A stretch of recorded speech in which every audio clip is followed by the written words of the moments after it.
সবাই শোনেন এই বোনটা কি বলে। এই প্রথম দেখলাম যে এই বোনটা বেসরকারি চাকরিজীবীদের জন্য সংসদে দাঁড়ায় কথা বলছে।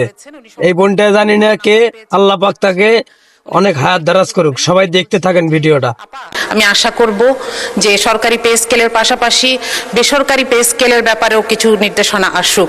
মাননীয় স্পিকার, গতকাল আমি একটি ফোন কল পেয়েছি, একজন মা আমাকে ফোন করেছেন। উনি সম্ভবত কোথাও থেকে আমার নাম্বার পেয়েছেন, উনি কাঁদছিলেন, উনি বেসরকারি চাকরি করেন। তিনি বলছিলেন যে আপা, আপনি সংসদে একটু বলবেন যে প্রধানমন্ত্রীকে আমরাও ভোট দিয়েছি, কিন্তু আমাদের জন্য তো কোনো নির্দেশনা নাই। আমি নিজেও এখানে আসার আগে একটি বেসরকারি চাকরিতে ছিলাম, আমরা জানি কি অমানবিক আচরণ এই বেসরকারি চাকুরিদের সাথে করা হয়। তাদের জন্য এখানে কোনো নির্দেশনা নাই। আমি আশা করব যে সরকারি পে স্কেলের পাশাপাশি বেসরকারি পে স্কেলের ব্যাপারেও কিছু নির্দেশনা আসুক। এটার অভাবেই সরকারি চাকরিতে চান্স পাওয়ার জন্য এই ঘুষ বাণিজ্য, নিয়োগ বাণিজ্য হয়ে থাকে।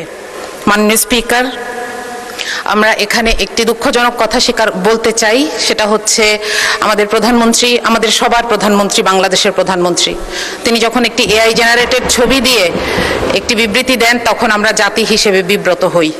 আমি আপনাকে অনুরোধ করব, আপনার মাধ্যমে প্রধানমন্ত্রীকে অনুরোধ করব এই ব্যাপারে তাকে যারা ইনফরমেশন দেন তাদের সাথে এই ব্যাপারটি ক্লিয়ার করে নেওয়ার জন্য।